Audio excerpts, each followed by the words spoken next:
Senhor esteja convosco. Ele está no meio de nós. Proclamação do Evangelho de Jesus Cristo segundo João. Glória a vós, Senhor. Naquele tempo Jesus disse a Nicodemos: Vós deveis nascer do alto.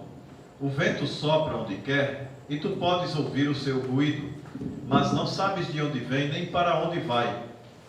Assim acontece a todo aquele que nasceu do Espírito. Nicodemos perguntou: Como é que isso pode acontecer? Respondeu-lhe Jesus: Tu és mestre em Israel, mas não sabes estas coisas? Em verdade te digo, nós falamos daquilo que sabemos e damos testemunho daquilo que temos visto, mas vós não aceitais o nosso testemunho. Se não acreditais quando vos falo das coisas da terra, como acreditareis se vos falar das coisas do céu? E ninguém subiu ao céu, a não ser aquele que desceu do céu, o Filho do Homem. Do mesmo modo como Moisés levantou a serpente no deserto, assim é necessário que o Filho do Homem seja levantado, para que todos os que nele crerem tenham a vida eterna. Palavra da salvação. Glória a vós, Senhor.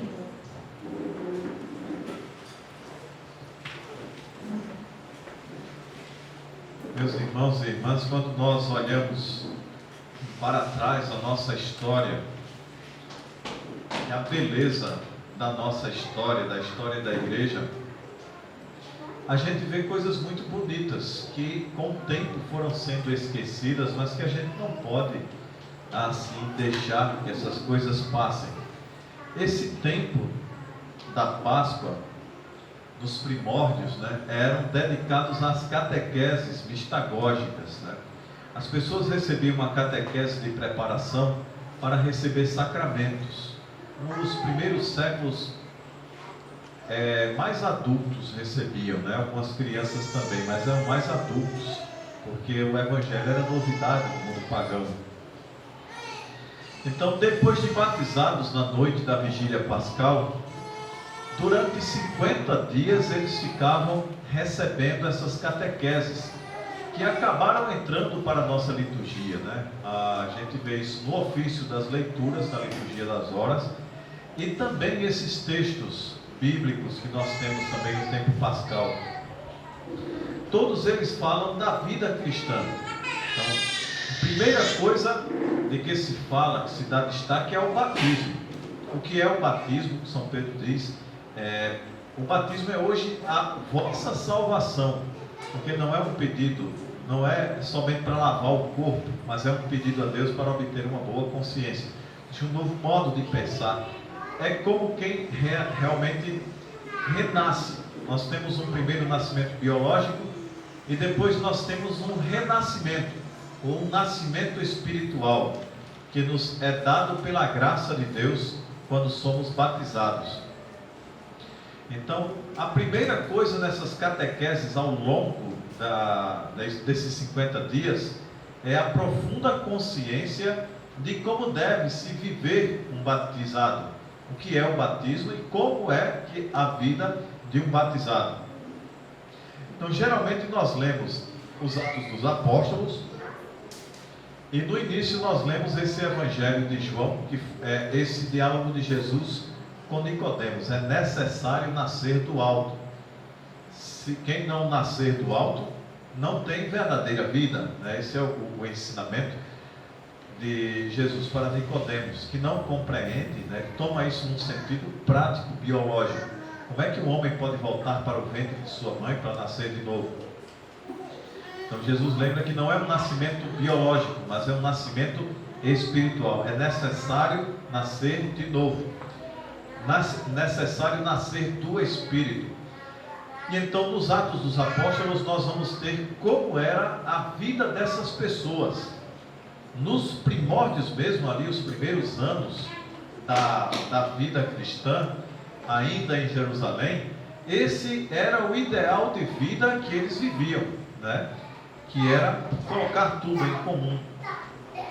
A certeza da presença de Deus no meio deles pelo Espírito Santo. E foi desse jeito que eles entraram no mundo pagão. Entraram no mundo grego, no mundo romano, até no mundo oriental também, né? Em vários lugares também esses cristãos chegaram. No domingo passado, né, a gente viu o evangelho no qual se fala de São Tomé, e eu dizia, Tomé se tornou sinônimo de pessoa incrédula, aquela pessoa que só acredita se ver, só acredita se tocar. Eu lembrava que esse caminho de fé também é autêntico, e é por isso mesmo que existem os milagres, para esse tipo de pessoa. Não é o caminho perfeito de uma fé pura. A fé pura, o caminho perfeito, é a fé na palavra.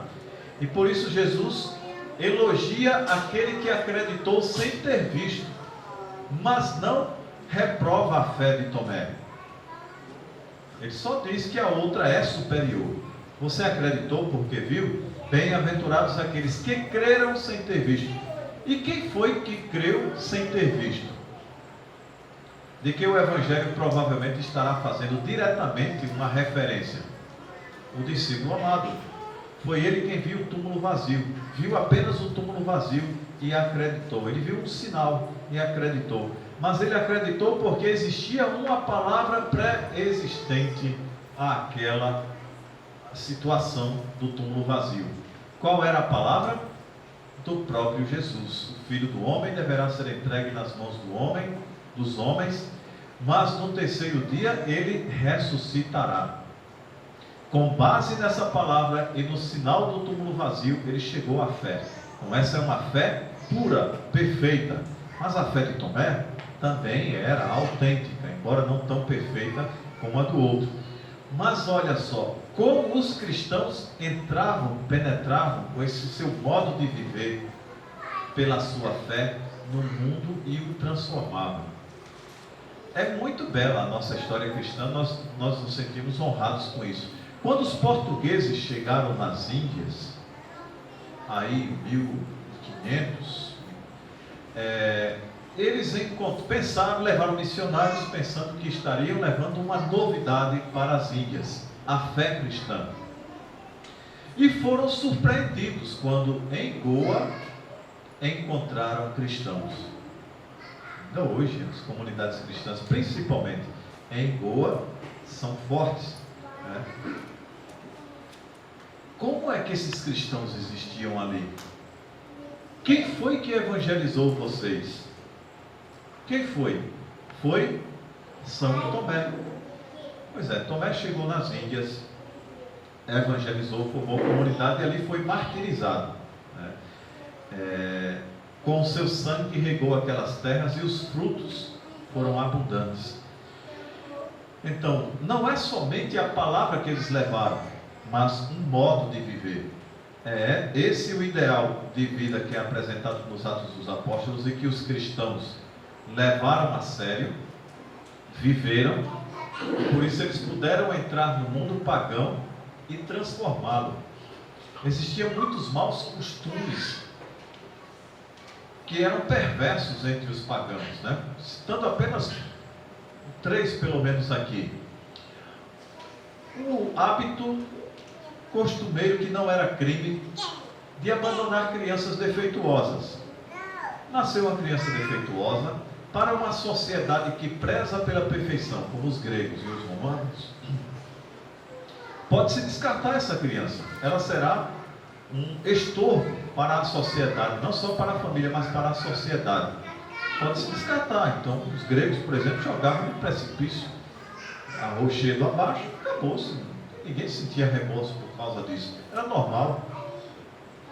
Em países onde, como os espartanos, se prezava muito pela guerra, se numa família nascesse muitas meninas, estavam autorizados também a matar meninas, jogar no rochedo do mesmo jeito. Nós queremos homens para a guerra, não muitas meninas. Então esses costumes, como também o hábito muito comum de partilhar mulher, homem, né? A carta de Onyeto faz referência a isso.